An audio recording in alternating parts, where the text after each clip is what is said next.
Hello again, curious minds, history nerds, and listeners who like their facts a little offbeat and a lot unbelievable. Welcome to Naked History, where we peel back the polished veneer of the past to find stories hiding beneath the wild, the weird, and the wonderfully human. Today's episode is a story so unbelievable that if Hollywood hadn't already turned it into a movie, you'd swear we made it up.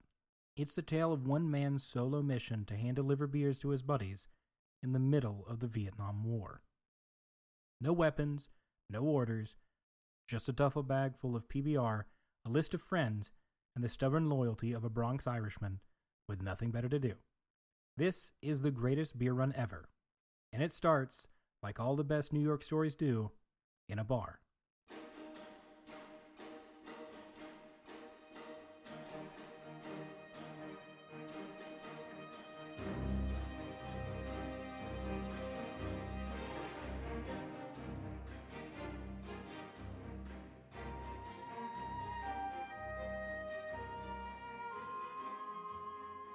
It's late November 1967.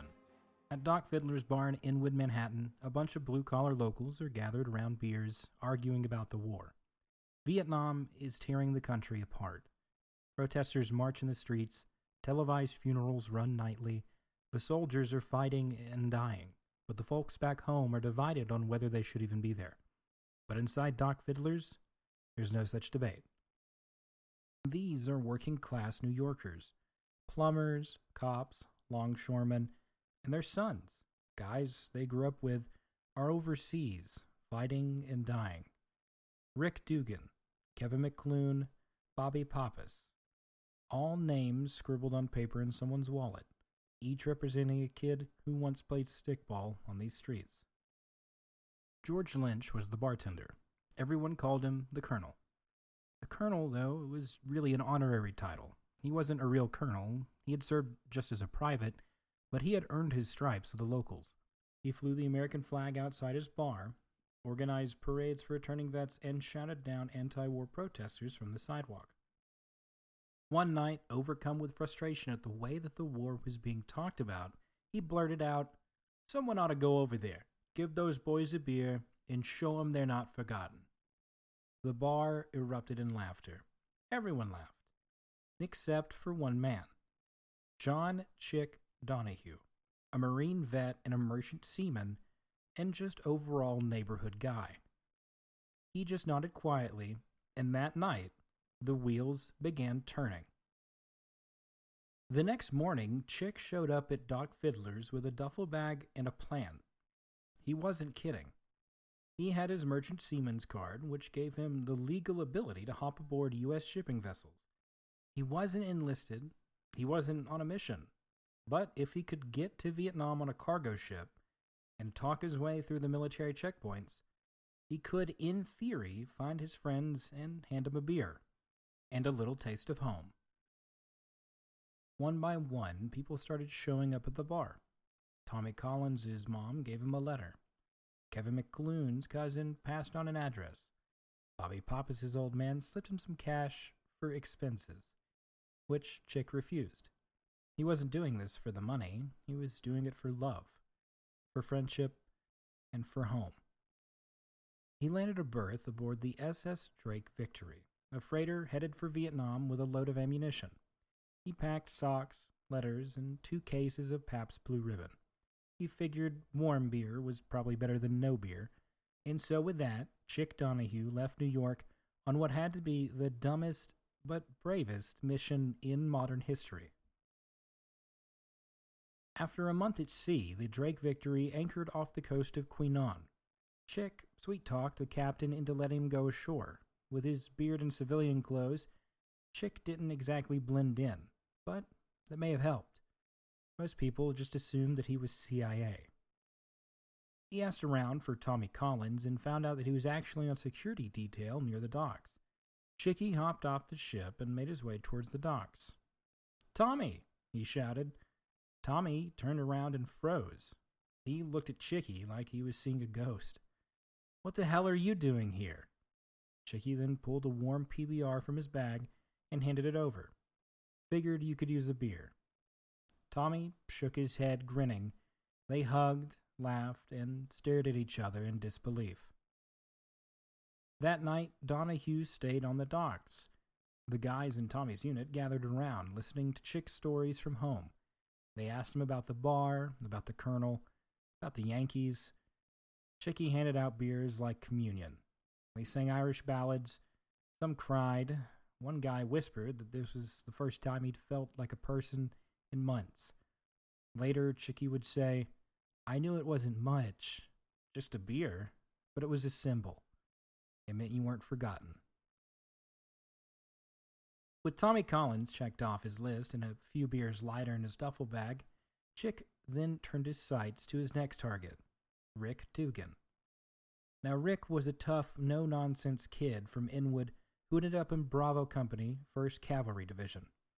Last anyone had heard, he was up near Quang Tri, just south of the DMZ, one of the most dangerous areas in all of Vietnam. Chickie didn't know this yet, but he was about to get closer to combat than even most reporters ever did. Now, to get there, he had to jump aboard a mail plane.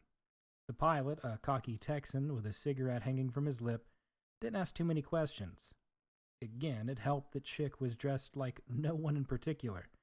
In a war zone, sometimes confidence is better than credentials.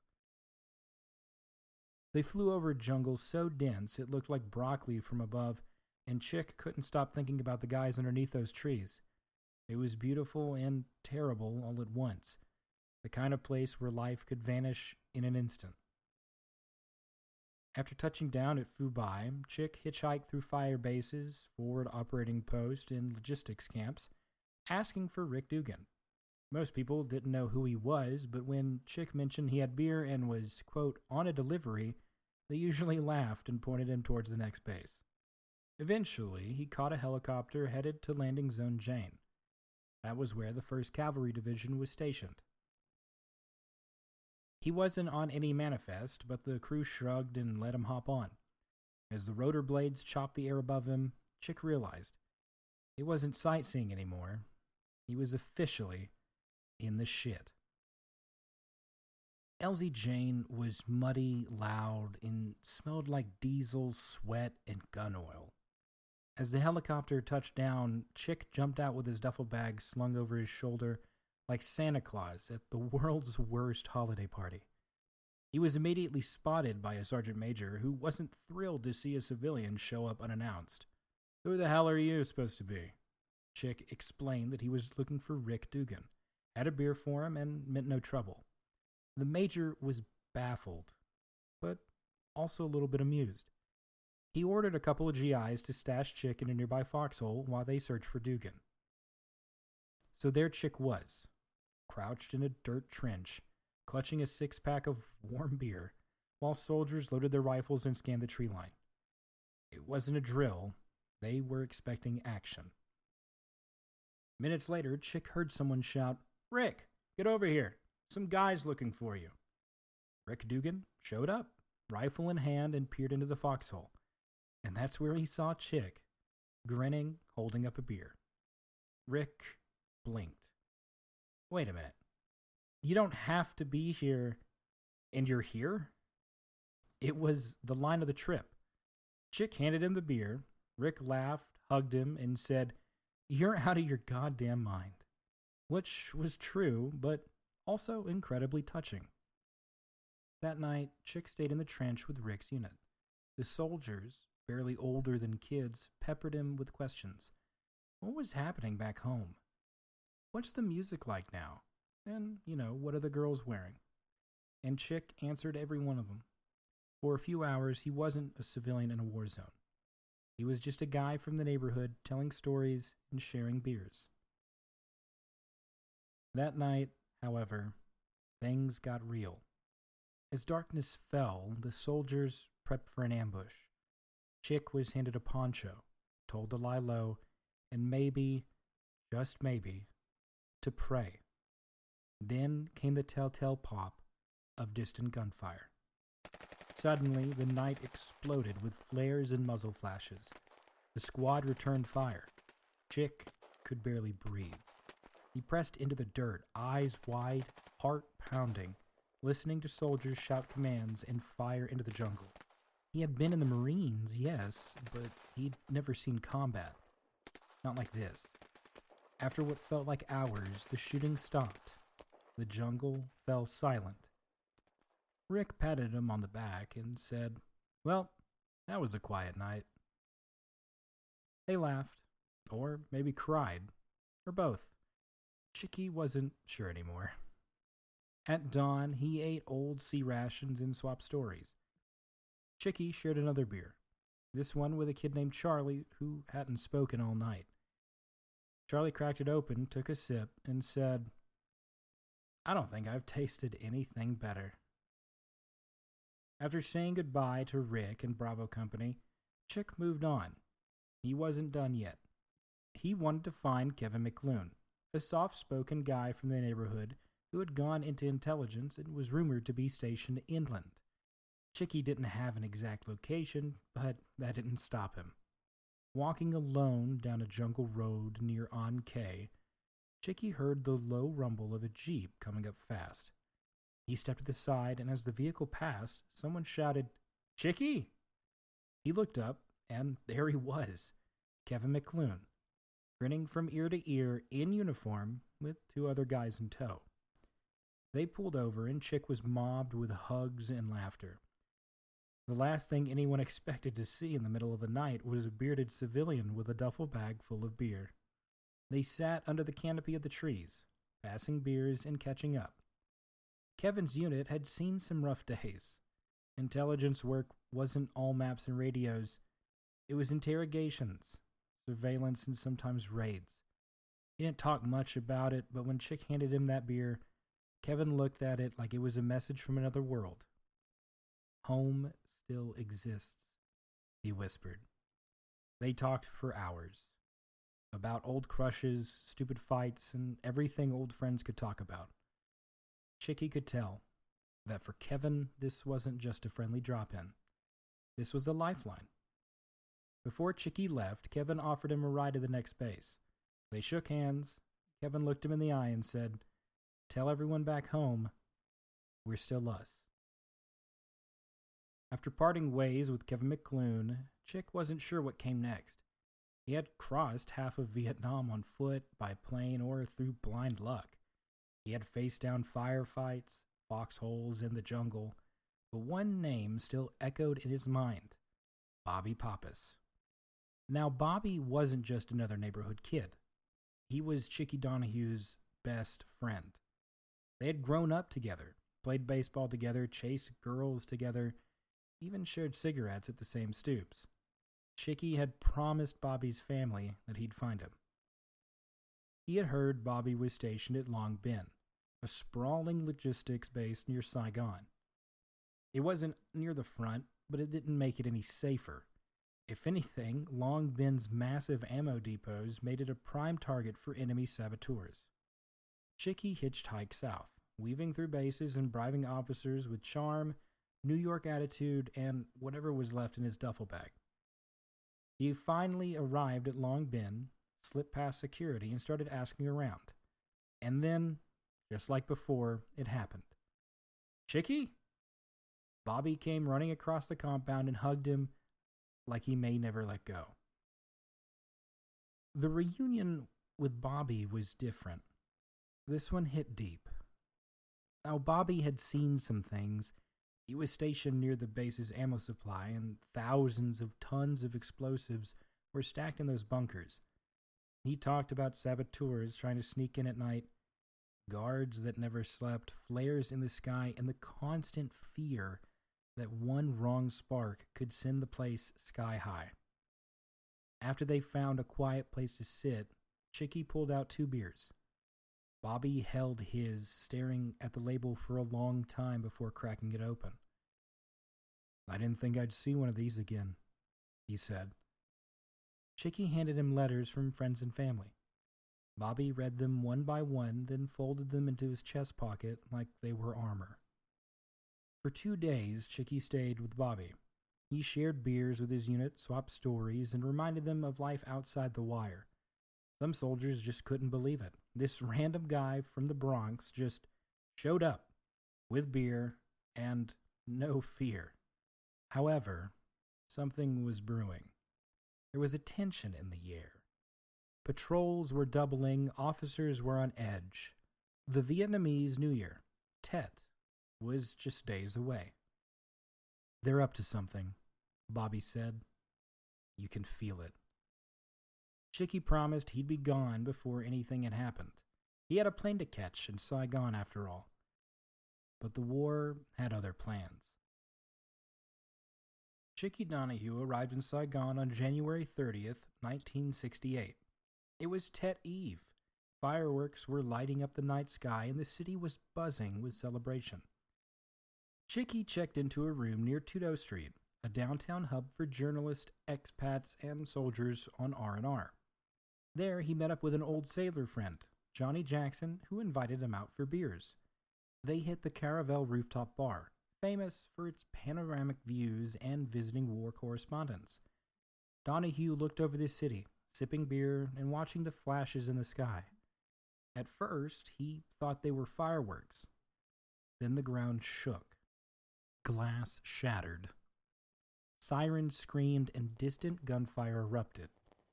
At 3 a.m., Viet Cong forces launched simultaneous attacks across South Vietnam. More than 80,000 troops struck over 100 towns and bases, including Saigon. The largest and bloodiest offensive of the war had just begun. Donohue hit the floor as rockets exploded nearby. The streets below turned into chaos. Vietnamese civilians ran for cover, and U.S. MPs scrambled. Buildings caught fire, and Chickie could hear automatic weapons ripping through the night. "Jesus Christ," he muttered. "I'm not going to make it out of this." The U.S. Embassy in Saigon was supposed to be impenetrable, a fortified, guarded, and secure bastion for all that visited it. But in the early hours of January 31st, 19 Viet Cong commandos blew through the perimeter wall. 2 American MPs were killed instantly. For hours, a brutal gunfight raged in the embassy courtyard, just steps away from the heart of the U.S. operations in Southeast Asia. Donohue, now wandering the city in civilian clothes, tried to reach the embassy. He knew people there, sailors, Marines, even a few bureaucrats who might help him escape. But when he approached, MPs shouted for him to stay back. The area was under siege. Rumors flew. The VC had taken the embassy. Americans were dead. There were snipers on the rooftops. All he knew is that he had to get out of there. He ducked behind cars, hid in alleyways, and finally took shelter in an abandoned building with broken windows and flickering lights. For the first time in his journey, Chickie Donohue was truly scared. Not "this is crazy" scared, but the kind of fear that digs into your gut and makes you feel like a ghost even before you're dead. He thought about Bobby, about Rick, about Tommy, about Kevin, all of them still alive. And if he didn't move soon, he might not be. As dawn broke over Saigon, the Tet Offensive continued. Explosions echoed from the outskirts of the city. Smoke drifted over the rooftops. Chickie was still stranded, holed up in a building with no food, no transport, and no plan. His ship had already left port. There was no commercial flights out of Vietnam. Military aircraft were locked down, streets were barricaded, and Saigon had essentially become a war zone under martial law overnight. But if you've learned anything about Chickie Donohue by now, it's this. When he gets told no, he figures out a hell yes.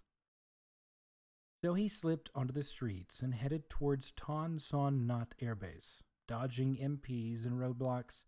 When a group of South Vietnamese police stopped him, he claimed he was a contractor with urgent embassy papers. They ended up letting him through. Once inside the base, Chickie spotted a group of Air Force officers prepping a transport plane. He walked straight up to the pilot, confident as ever, and said, "You don't know me, but I've got to get out of here. I'm a merchant mariner and I've got a boat to catch." The pilot stared at him, took one look at the chaos around him, and said, "Climb in, but don't make a sound." Then Donohue jumped into the aircraft. No ticket, no orders, no rank, just nerves of steel and a duffel full of dirty clothes and empty beer cans. After touching down safely in Da Nang and then eventually flying to Japan, Donohue began the long journey home. By the time he landed at JFK, it was mid-February 1968. Snow had covered the tarmac. America, far from the explosions and chaos, went on as usual. But Chickie was different now. He had been changed, not just by what he saw, but what he gave. When he returned to Inwood, he walked into Doc Fiddler's like nothing had happened. The place exploded. People cried, the Colonel wept. Someone shouted, "Tell us everything." And he did. He told them about Tommy's grin, about Rick in the foxhole, about Kevin on the jungle road, about Bobby cradling a beer like a baby. He talked about Saigon on fire and the embassy under siege. But most of all, he told them this: it mattered. Just being there, it mattered. Now, Donohue didn't bring peace. He didn't end the war. He didn't change U.S. foreign policy. But he brought comfort, presence, and proof that someone remembered them. Years later, Chickie would reflect on the absurdity of it all. A guy with no orders and no gun walking into one of the most dangerous places on Earth and making it out alive. Not because he was brave, but because he was loyal and a little lucky. The beer, people would say, was just a symbol. And it was. It was a taste of the Bronx, a memory of safety and a connection to before the war. Every man he met, Tommy, Rick, Kevin, and Bobby, remembered that day. Some would say it helped them get through the rest of their tour. It reminded them that they weren't forgotten. In Donohue's own words, they were just kids, my friends. They didn't ask to go to war.